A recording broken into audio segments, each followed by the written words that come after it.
নমস্কার বন্ধুরা, আমার চ্যানেলে তোমার স্বাগত।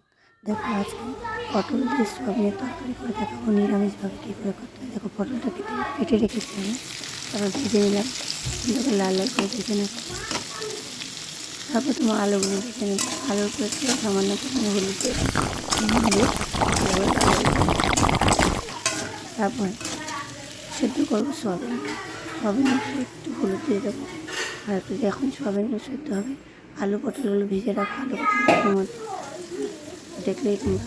তারপরে দেখো মশলাতে আমি সব কাঁচা লঙ্কা বাজারে যে পাওয়া যায় পাউডার, সেগুলো আমি পুরো মশলা কিছু ব্যবহার করিনি। কাঁচা লঙ্কা আর জিরে পাতা দিয়েছি, আমাদের শিলনোড়া আছে, সেই শিলনোড়াতে দিয়ে দিয়ে তারপর পরিমাণ নুন আর হলুদ মিক্স করে নেওয়া ভালো।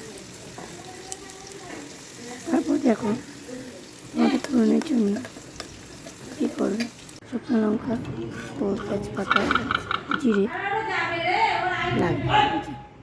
তেল দেবো, তেলের মধ্যে তেলের উপর তেজপাতা শুকনো লঙ্কা ভালো করে ভাজা করে দেবো, যাতে কিন্তু লাল না হয়। যে লাল লাল ব্রাউন ব্রাউন শেপ চলে আসবে, তারপর দেখো মশলাটা দিয়ে দেবো। মশলাটা ভালো করে কষিয়ে নিতে হবে।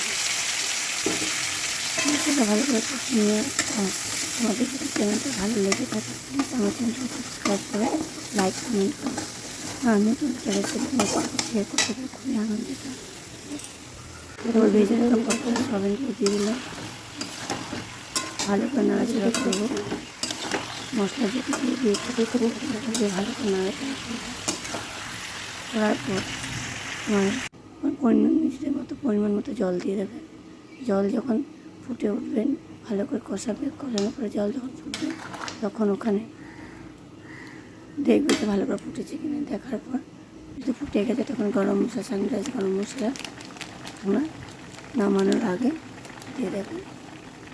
দেখো নামানোর পর দেখো কী সুন্দর কালার হয়েছে। বাজারের গুঁড়ো মশলা ব্যবহার না করে কত সুন্দর পটল দিয়ে সয়াবিন রান্না করেছে। ভালো লাগলে লাইক করুন। Thank you.